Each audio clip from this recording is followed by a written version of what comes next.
Good evening. Good evening. We have been shown now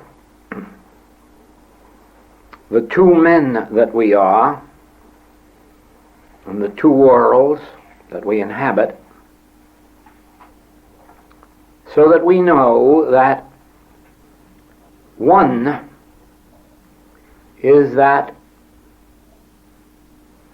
natural man, the man not under the law of God, that man who receiveth not the things of God. And we know that other man, that we become the Son of God, heir of God, joint heir, that man who has his being in Christ, that man who has become the child of God, that man who is under the law of God and receiveth the things of God,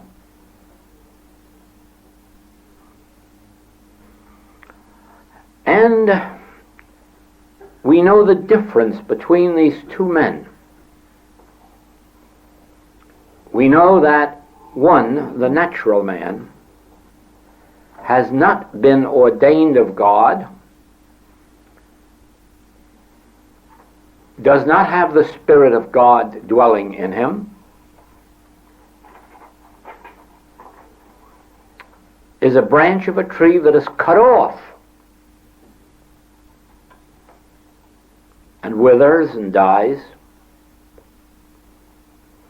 And we know the reason for this man.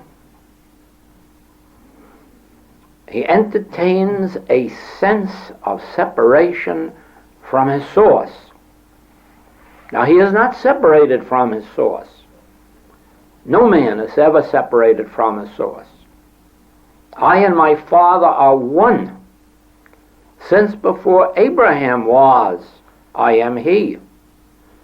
But we may entertain a sense of separation from God. In the same way, we are never separated from our health. We are never separated from our wholeness. We may entertain a sense of separation. And this is the natural man. Now, ye shall know the truth, and the truth shall make you free. And the truth is, I am the truth.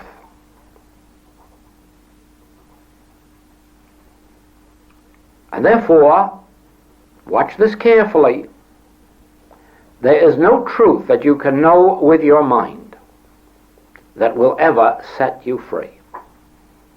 You can read all of the truth books that have ever been written and yet not be made free. You can read all of the Bibles of the world and not be set free. Because there is no truth that can be known that will ever set you free, except the truth that I is the truth. I, that miracle word, I. The I that I am is the truth. And it is for this reason that all of our work in Hawaii this year led up to the unfoldment that this year our students must go beyond words and thoughts. You can use the words and thoughts as a ladder on which to climb, but you won't enter the kingdom of heaven with them. Moses could lead his children to the entrance to the promised land, but he couldn't take them in. They had to go in. And the reason is Everything takes place in your experience must take place in your consciousness. What takes place in my consciousness frees me or imprisons me. What takes place in your consciousness frees you or imprisons you. And a teacher and a teaching can lead you to the promised land, but it cannot take you in. The New Testament has been in existence, available to all men for over 400 years, and it has not taken them into the kingdom of God in spite of its great revelation of I.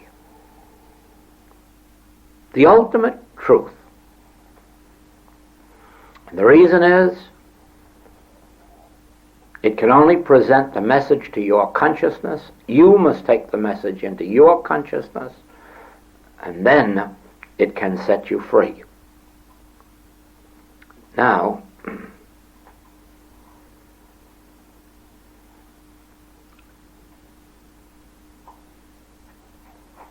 we have had revealed to us on this London trip the nature of the veil that separates man, or produces that sense of separation from God. The nature of the veil is personalizing I, personalizing God. And the longer we believe there is a God out there, the longer we personalize it, because regardless of how we use the word God, it sets up the picture of entity or identity, or a being. God is being, but not a being. God is being you and me.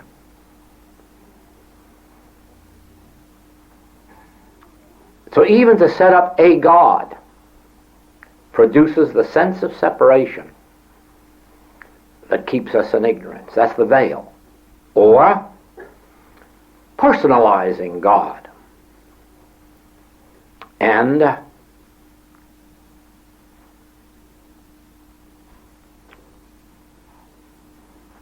accepting Buddha as the only Christ, or Jesus as the only Christ. This is the veil. Personalization of spirit is the veil. Impersonalization is the unveiling. And the moment you know God is being, then God is my being. God is thy being. Call no man on earth your father.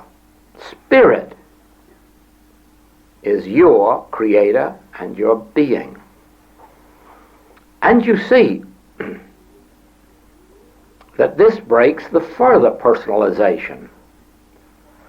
The Hebrews say they are the children of God. The Catholics say they have the only true God.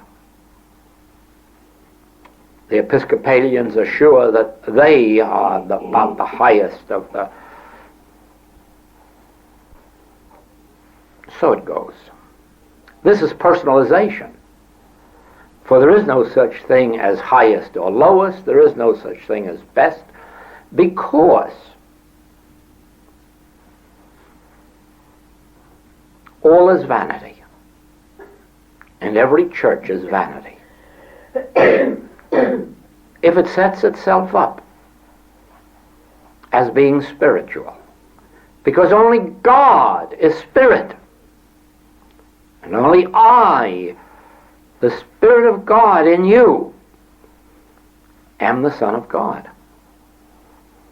And that I is so impersonal that unless you can look at Jew and Greek, Catholic and Protestant, white and black, and say, we have but one Father. We are of the household of God. You cannot enter in. Now, until the time of Pope John and now Pope Paul, you know the vast sense of separation that was set up between Catholics and non-Catholics. Going so far a few years ago as a ruling in Rome that Catholics could not even be members of the Rotary Club or any of the businessmen's clubs, just to sit at a luncheon with Protestants and Hebrews. They were so exclusive. Now see what happened since Pope John and Pope Paul. When it is recognized that Protestants are not all going to go to hell. When it is recognized that there must be a brotherhood between Catholic and Protestant and Hebrew. Even going so far, and whoever would have dreamed this even a month ago, as an official paper from the Pope absolving the Hebrews from all blame of the crucifixion of Jesus. Who would believe this? And yet it has come about. And never again, well, of course those of this generation will not all be healed of their hatred. But just think of the new generation that will grow up knowing that the crucifixion of Jesus was the result of a universal antichrist for which all men were responsible, instead of concentrating their hatred on the Hebrew race. Now, this means that the Roman Catholic Church is recognizing impersonalization.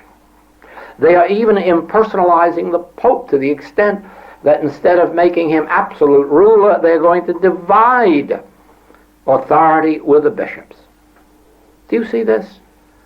This is the direction in which we are going, the unveiling, which means impersonalization. Now, the infinite way from the beginning has revealed to you that harmony can only be established. In fact, we had one whole year of class instruction on the subject of impersonalization, so that you might know that harmony can only be established through impersonalization. You have to impersonalize God, so that you do not believe that God is going to send a healing to Mrs. Jones because you ask him to. You have to impersonalize God so that you know that God is not operating because of your religion or lack of religion. You have to impersonalize God so that you know that his reign falls on the just and on the unjust, and that there is neither Greek nor Jew, bond nor free in the sight of God. But you see,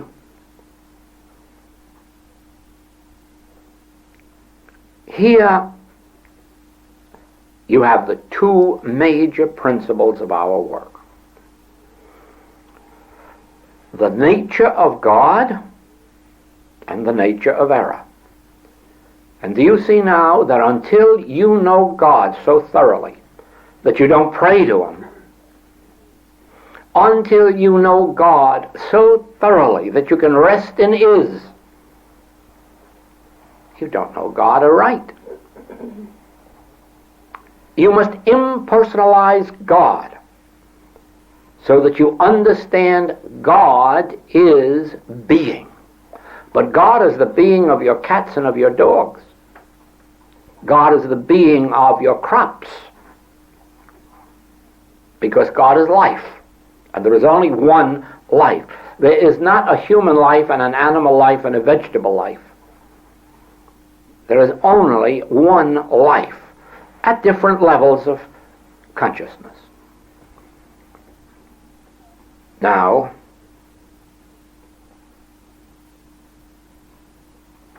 when you impersonalize God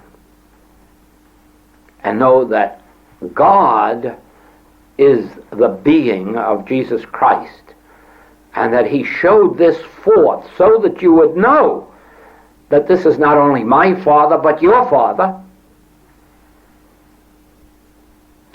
then your prayers will not be a mental activity.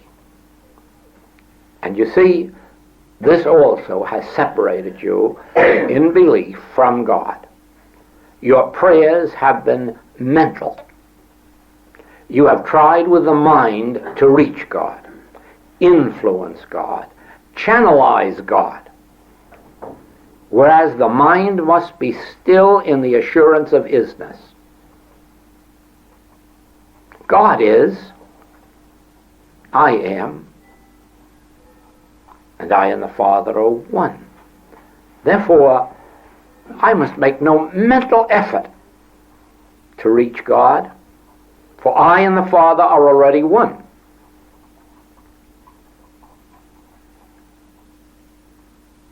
I must certainly not try with my mind to channel God in your direction. Do you not see that that was the church's sin in all of our wars? That it permitted chaplains to go out and pray for our side? If this isn't trying to channel God, I don't know what is. If this isn't trying to claim God for our side, I don't know what is.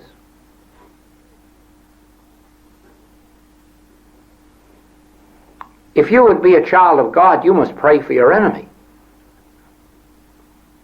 It doesn't mean you must pray for your enemy to destroy you. Not that it would make any difference if you did. But you must pray that your enemy be set free from the carnal mind, just as you want your friends to be set free from the carnal mind. But if you set yourself up as being God's pet and the other side is carnal mind, you have again set yourself in bondage. Pray for your enemy, which means know the truth about your enemy. That so far as his carnal mind is concerned, it's not power. And so far as his true identity is concerned, it's as much God as is my identity. Now, when you have thoroughly impersonalized God, you will know the meaning of omnipresence. Again, we ourselves have set up a sense of separation with God by declaring that God is omnipresence. Well, then where am I? Well, if God is omnipresence, I must be that presence.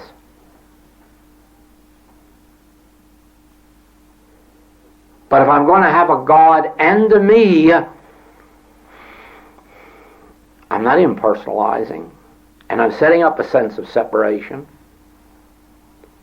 I only have God as omnipresence if I am omnipresence. Now, in this last few years,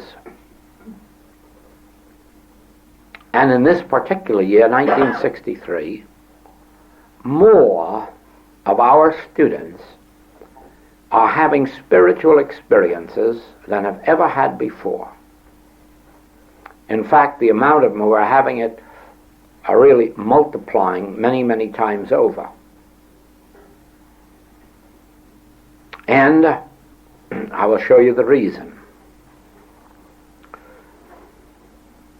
You see, truth is so radical that it must be imparted as milk to the babes and meat to the adult.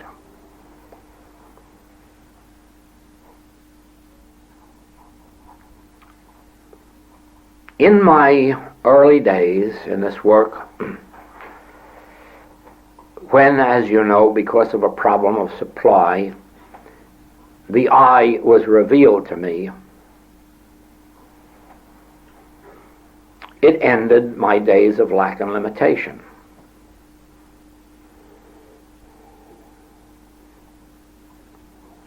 But it did something more. It revealed to me that I am not man. I am I. And I am not in this body. You will find the whole exercise in one of the Princess Kailani Sunday tapes. We went for a whole hour through this exercise to bring the students to the realization that they are not inside the body but outside. Just as when you're at the seat of the wheel of your automobile, you are not in your automobile. You are never a part of your automobile and you are never in it. You're always something separate and apart from it, governing it. And it is a tool that you are directing. So with your body. Once you realize I, you will know that this body has the same relationship to you that your automobile has. It is an instrument for your use. And when you're through with it, you'll just get a new one. But you are not in it. And the reason is that I is consciousness. Infinite, divine consciousness. And it is omnipresence. If I and the Father are one, then I am as omnipresent as God. Otherwise, there's two. One infinite and one finite. But if I and the Father are one, I am omnipresence. Now, since I have known this,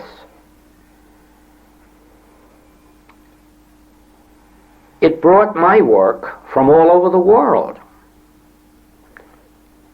So that at one time I was one of the travelingest practitioners you ever saw.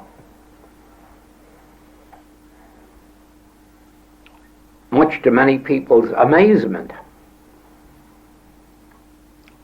And that is how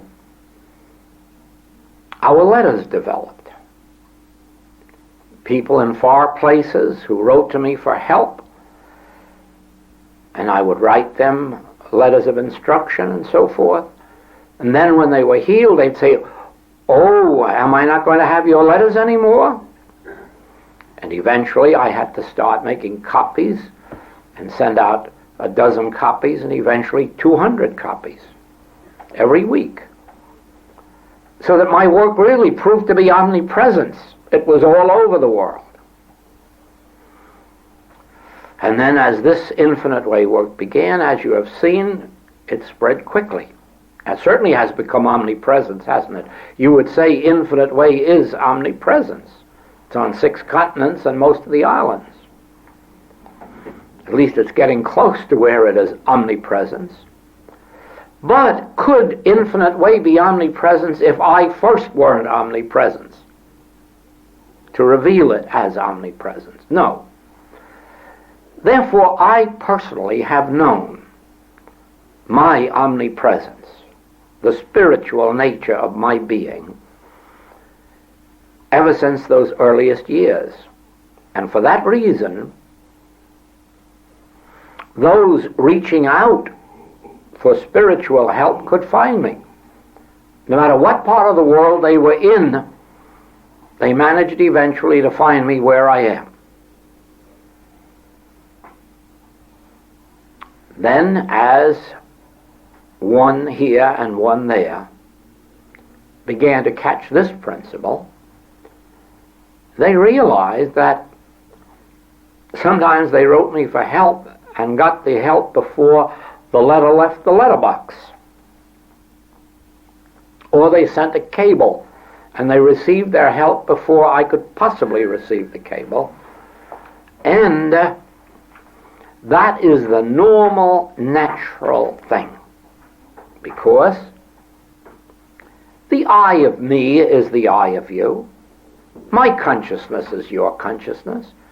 Christ's consciousness is my consciousness, and Christ's consciousness is your consciousness. There is but one, and so when you lift up your eyes and say, Joel, give me help, you know right well it isn't a human personality that has the power to give it to you. It is the Christ consciousness. But where is Christ consciousness if not omnipresent where you are? Therefore you have lifted yourself, your thought right up to where you are. And there's no reason why the answer shouldn't be instantaneous. The strange thing is to see those who are not awake to this and who tell me that I know the moment you received my letter because I got my healing that moment. Well, in their mind, they were sitting back after they wrote the letter, counting the hours until the letter reached Hawaii, and then when they knew it got there, they could accept their healing. But that consciousness that brought the healing was right where they were, because I is omnipresence. And they could just as well have experienced it in that minute before Joel ever heard of it. Because why does Joel have to be told that you have a footache? Can Joel do anything about it with his mentality? No. It is I, the Christ, to which you are reaching. And I, the Christ, is where you are. Otherwise it wouldn't be the place whereon thou standest, wouldn't be holy ground. But it is. And so, you may say, then why reach out to Joel? Because you have not yet developed and come into the realization of your own Christhood. And therefore, you must reach out to one who has realized their Christhood. If I be lifted up, will lift all men unto me. And therefore, if Jesus passes by, be assured somebody is going to be healed because of his realized Christhood. And be assured that when the woman taken in adultery or the thief on the cross receive healing, it is because of their recognition of his Christhood. If they had merely seen him as a man, they would not have been healed. But because, or the woman who pressed through the throng, he didn't know she was there, but she was healed. Her recognition of his Christhood did it. And so it is. If he hadn't first realized his own Christhood, then they could not have recognized his Christhood. And so we come right back to the work of this summer, without words and thoughts. If I, Joel, attain a realization of my Christhood, of the spiritual nature of my being, that God has planted the Son of God in me, that I and my Father are one, and all that the Father hath is mine, I can sit locked up in a room, and the world will find its way to my doorstep. And I assure you, it has been doing it for over 30 years. Now, I don't have to advertise it. I don't have to proselyte. I don't have to tell anyone. I don't have to give any public exhibition of what I know. No, because the more I do that, the more I hide my Christhood. I'm exalting my humanhood. I'm exalting my ego. The more I talk about myself, the more I reveal myself, the more I try to impress somebody, the more I hide my Christhood. But if in my own life I live inwardly in the secret place of the Most High, then those who are spiritually attuned will find me and recognize me. It is only in teaching that we have to reveal our identity, and only then when students are ready for it. In the earliest years of our work, no mention was ever made of identity. Now, the same experience was with Jesus. It was late in his ministry before he said to the disciples, "Whom do men say that I am?" And then, "Whom sayest thou that I am?" And when Peter says, "Thou art the Christ," he acknowledges it. And he says, "Flesh and blood hath not taught you this." In other words, you didn't learn this with your mind. There was an inner discernment in you, because up to this moment I have never told you that I am the Christ. But now I can reveal it. So it is. In the teaching of truth, you are faced with a situation comparable to Pandora's box. You see, Pandora's box was supposed to have hidden a great treasure. But when it was opened, only evil jumped out. And so it is that truth is a great treasure. But if you open it to the unprepared thought, evil will jump out. Because the truth is, I am the truth. And if you open that door to the unprepared thought, they'll flap their wings and start a movement and say, "I am God, I am God." And the first thing you know, they'll be trying to be God unto you.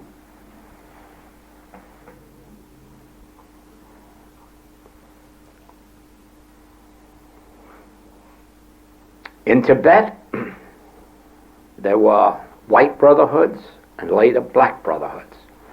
The black brotherhoods were made up of men who originally were in the white brotherhoods,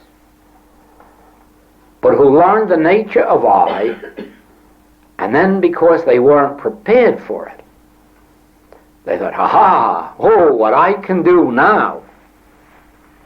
I know I am I." The moment you personalize I, you are in the black brotherhood. The minute you try to think of I as bringing you name, fame, fortune, you're in the black brotherhood. You're using or trying to use God or truth for your personal or someone else's personal good. And that's all the black brotherhood is. Now, in the same way, to the unprepared thought, a revelation of I can be destructive, because it gives them the false sense of I that makes them believe that an individual has power. But you see, the truth is that no individual has power, because I am all power. I am omnipotence. Therefore, an individual has no power. And therefore, when you are about your healing work, you are never directing power. You are never using power. God forbid. When you know the secret of I, you abide in stillness and let I do its work. Not Joel, I. I that is in the midst of you. And therefore, you need no words and you need no thoughts, because you cannot enlighten God. And you need not enlighten God. The very fact that you have reached out to me is the connecting link between you and God. And all I have to do is to abide in God, and God meets your need. The part that I played was in having awakened, in having had the unveiling. Enough to know that the I of me and the I of you is God. So that I don't have to transfer thought to you. I don't have to transfer power to you. I don't have to use God power for you. I have to do nothing but abide in stillness. It is my Father's good pleasure to give you the kingdom. It is thy Father's good pleasure. Thy Father, the I in the midst of you. I'm not declaring this in treatment. I'm showing you what takes place.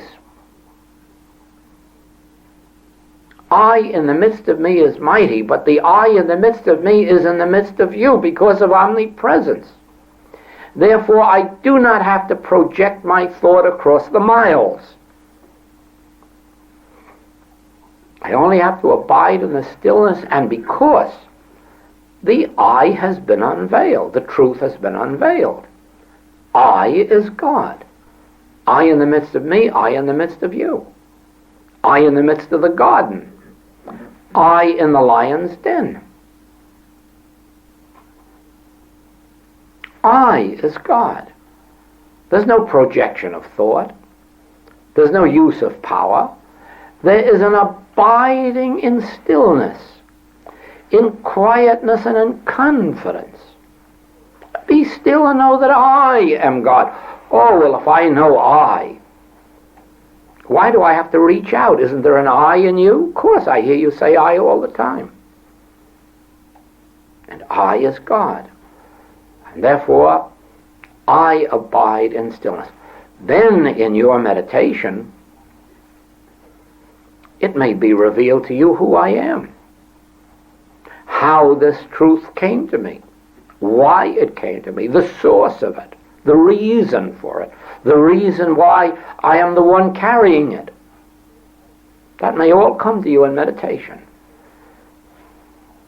But in the end, you'll see the main reason is that the I, the truth has been unveiled. I know the secret of I. And I know that I do not have to influence I. I do not have to enlighten I. I do not have to push it as if it were a power. I do not have to direct it or channelize it, because it is omnipresence.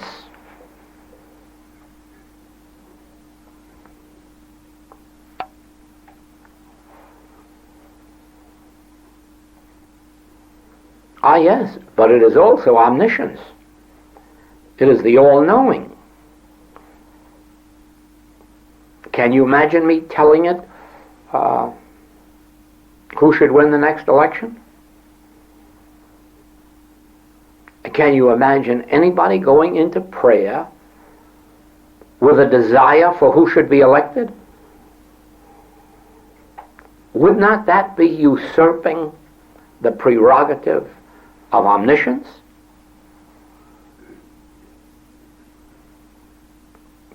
When you settle down to realize that you are facing an election in this country next year, we are facing an election in our country next year, while it is natural for us humanly to believe we know who we would like elected, certainly humility ought to reveal to us that we could be wrong, and that maybe it would be better to leave it to omniscience, and then to settle back in prayer and realize I is not only the I of me, I is the I of all mankind, and that I will do the voting. Oh, you lift the election right out of the hands of man whose breath is in his nostril. Let I do the voting. And you might see miracles performed. And even if the election doesn't come out the way you think it should, watch and you will see that it did.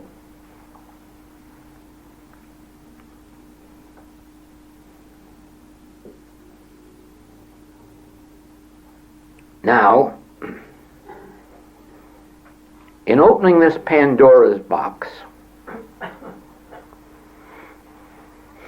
while Pandora's box contains a treasure, it will prove to be evil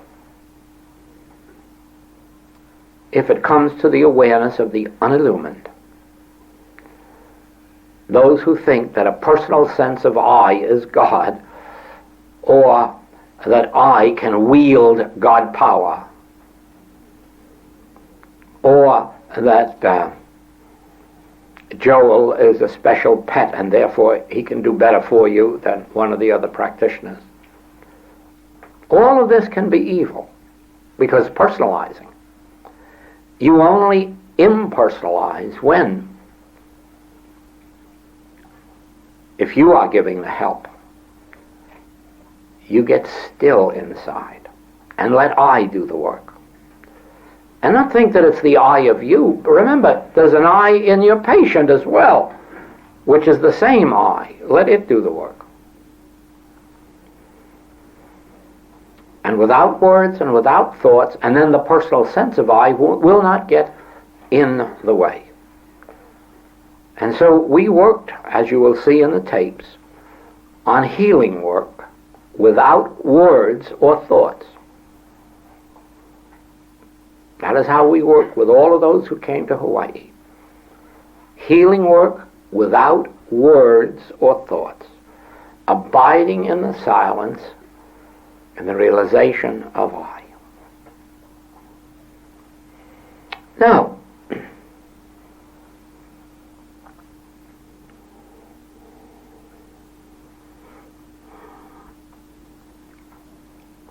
this came to light too this week.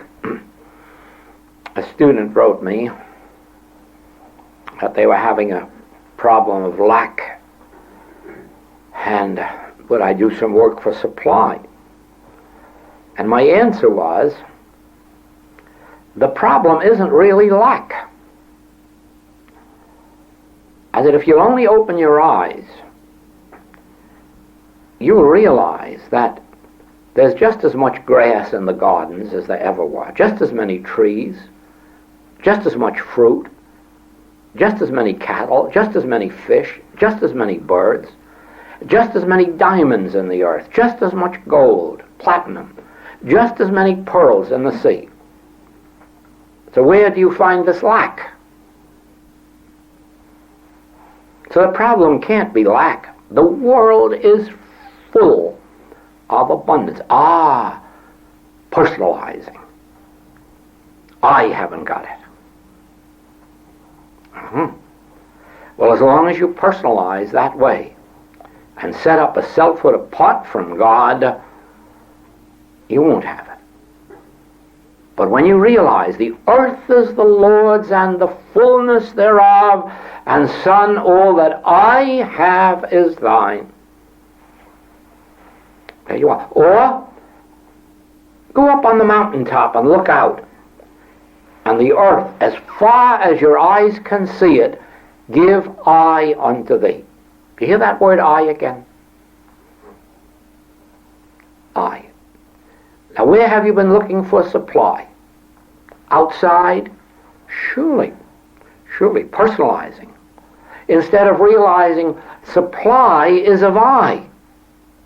It's embodied in I. Son, all that I have is thine. All that's embodied in the infinite I that I am is thine. All the land as far as you can see it. The earth and all that is therein is thine. Give I unto thee. It is my good pleasure to give you the kingdom. But if you personalize, then there are those that have and those who have not. But in the moment that you impersonalize yourself and see that you're not this person that you see in the mirror, that's a body. What you are is I. And all that I has is thine. Now you've impersonalized yourself, you've impersonalized God, and you've impersonalized supply. Because there is no such thing as supply that is meant for you or me. Think for a moment. Is there a God who can give? Wouldn't that indicate a God who is withholding? And now what kind of a God have you? A man-made God? A God made in the image and likeness of man? Surely, man can give and man can withhold. But can God? And the moment you see that God has no more power to withhold sunshine, or moon, or stars, or oceans, or fish, or you know right well that there's no God withholding, so you can't have a problem of lack. You have a problem of a sense of separation from God, and you have set up a selfhood apart from God. In other words, you're not declaring that I am I. You're declaring that I'm a person. And circumstances are depriving me, or lack of education, or lack of opportunity, and you're doing all this. You're making your own prison. But this trip, although as you read the writings now, all the way back from the infinite way up, you'll find that not one new word has been added to you this trip. Not one new principle has been added to you. It's in every one of the writings. In the original textbook, The Infinite Way, it says, that which I am seeking, I am. That sentence should be enough to save the world without any more books being written. But, you see, who can accept it? With the intellect, it cannot be accepted. Therefore, it takes years and years and years of hearing it and living with it, until eventually you say, yes, I. Now I get the meaning of I. You cannot personalize I. I is the identity of each of us. And that's what makes us brothers and sisters. That's what makes it possible for us to meet without envy, jealousy, malice. Because no matter how much abundance of this one may have, or how much lack another may have, it'll all equalize itself as we come into the awareness of this I.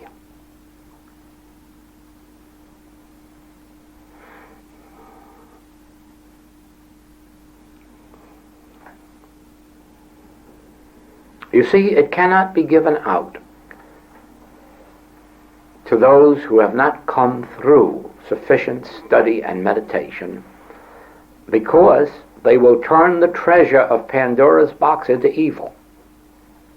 They will turn that very I into something destructive to themselves, not to others.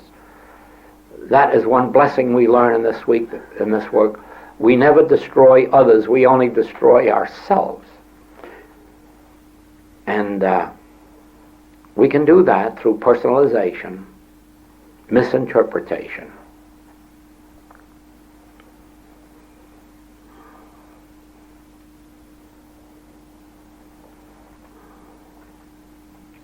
Now, our second principle was impersonalizing evil.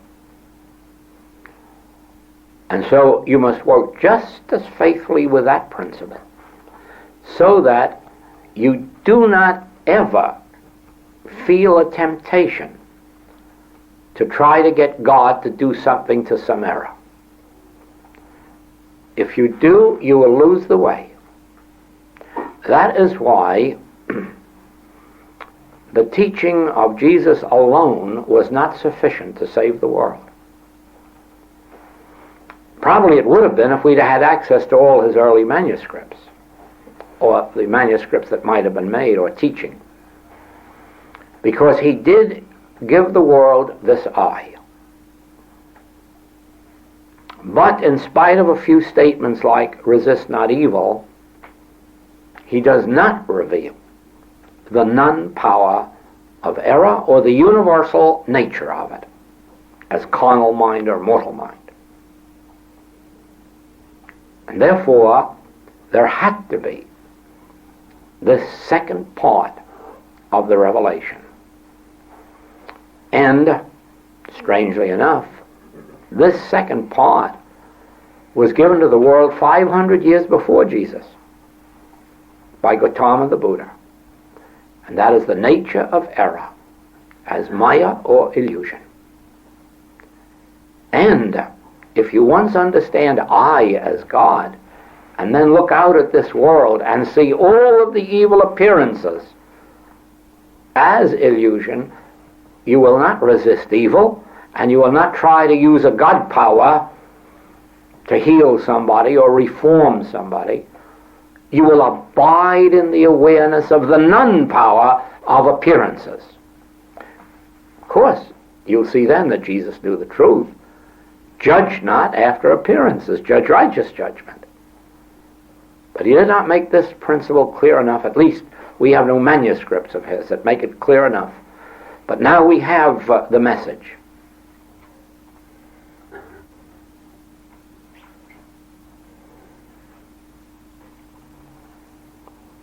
There's no such thing as good and evil. Only thinking makes it so. The things you call evil somewhere else are very good. Some of the things you call very good somewhere else are evil. Nothing in and of itself can be good or evil because we empower it. We empower it. You take a lot of money here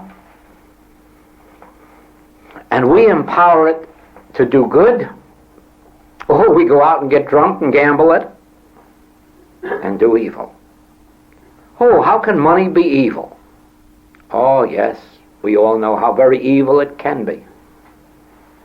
Now, it isn't the money that's evil. It's those who empower it, who make it good or who make it evil. There's no such thing in the world as an absolute good or evil. We determine. You might say the universal mind, Adam, called things good and called them bad, gave them names. So the universal mind determines it. Just as for the past century, the medical world termed sitting in a draft or getting your feet wet evil because it gave you a cold. Now all of a sudden it decides it is not evil and it cannot give you a cold. And in the future it won't. But you see, sitting in a draft or getting your feet wet never were evil. But the human mind giving it that power made it so. So you will find even, oh yes, in former days, the worst fate that could come upon anybody in this world was leprosy. And it was so feared that people were immediately rushed off to leprosoriums and hidden away from the world. Well, last month we read an article of a married woman whose husband was a leper and was in a leprosorium, and she didn't want to be separated from him, so she decided to stay there and get leprosy so she'd be confined. And she's been there months and months and months, and she can't get leprosy. And they find now that it is not a communicable disease. Do you see that thinking made it so? The very man who ministered to them died of leprosy, and it wasn't a communicable disease. Try to see that the evils of this world in themselves are not evil, just as the good is not evil. You take benevolence. You say, oh, benevolence is good. Now, it can be very evil if the person giving the benevolence thinks that there's some virtue in it that they're going to get some reward for. It can be very evil because they're going to be disappointed. There is no reward in being benevolent. Benevolence is a thing in and of itself for joy, for rightness.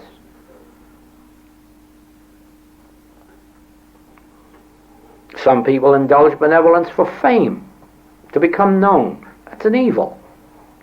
not to the world. It ends up as an evil to them.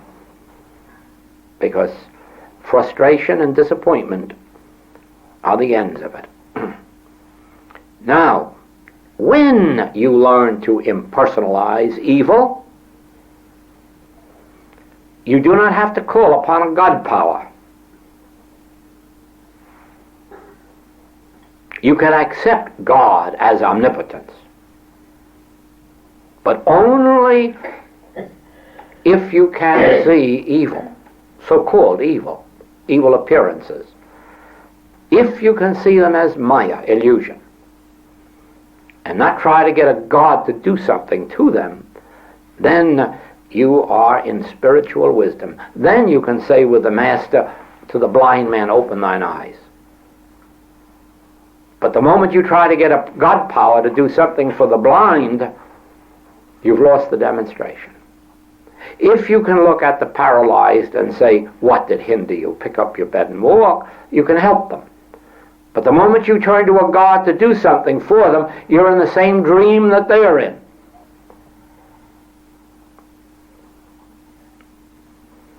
I've told this in a previous class. I had the case years ago of a woman in delivery, and the doctors found that it was a breech case. The baby was turned wrong end too, and they did everything in their medical skill to turn that baby around, and they couldn't. They used all the strength of their arms until they had the mother's pulse dropping. And then one of the doctors turned around to the nurse and said, you better go out and phone Joel Goldsmith and ask him for some help. And before the nurse got back to the room, the baby turned around itself and birthed itself. Well, there was no God power there. There was no projection of thought there. There was only one thing. Only one thing. The non-power of appearances. Because God is omnipotence. So there's no need to call on God to do anything. There's only a need to realize the unreal nature of appearances. And you see, that is what constitutes the spiritually illumined. The spiritually illumined know that there's no need to call on God for anything, because God is always about his own business. He doesn't have to be reminded or directed or pleaded with. God, if you want to honor God, just know that God is always being God. God is always maintaining and sustaining his spiritual universe. And then, in your release of God, you realize then this appearance, what power is there apart from God? What presence is there apart from God? I must not be deceived by appearances. And then you see, rightness reveals itself. No God power is used. God power was there in the beginning. But the recognition of omnipotence and omniscience brings it into instant manifestation.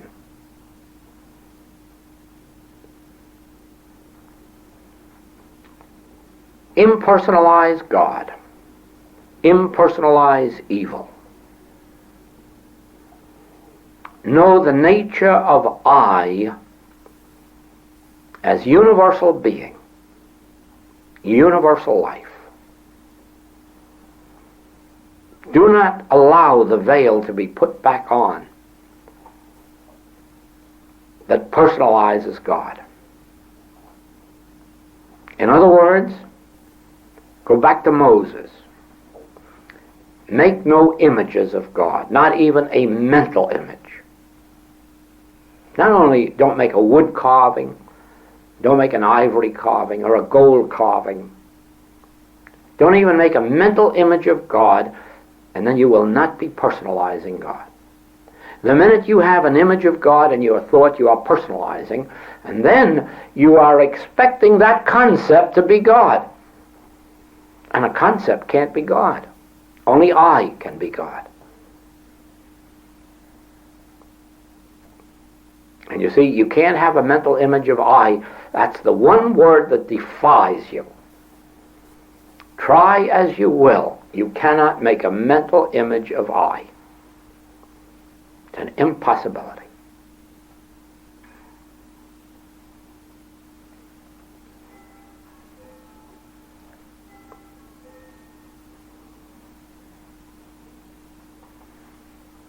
So you see that this trip has brought to a climax all of the work of this summer.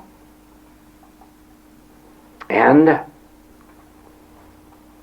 while those of you who have been here during this work should have this experience, others will have to go through that Hawaiian work and then up through the London and Manchester work to attain it.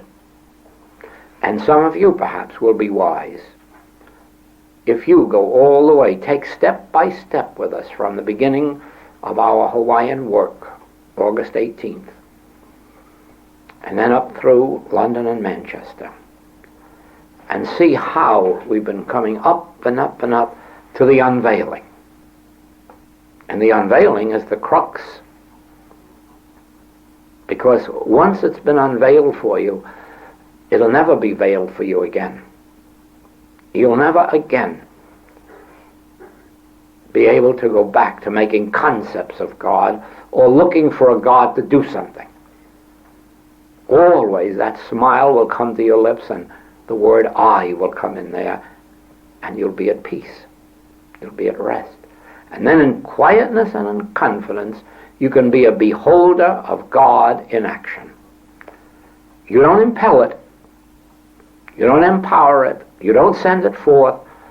In quietness and confidence, you become a beholder watching it at work. Thank you.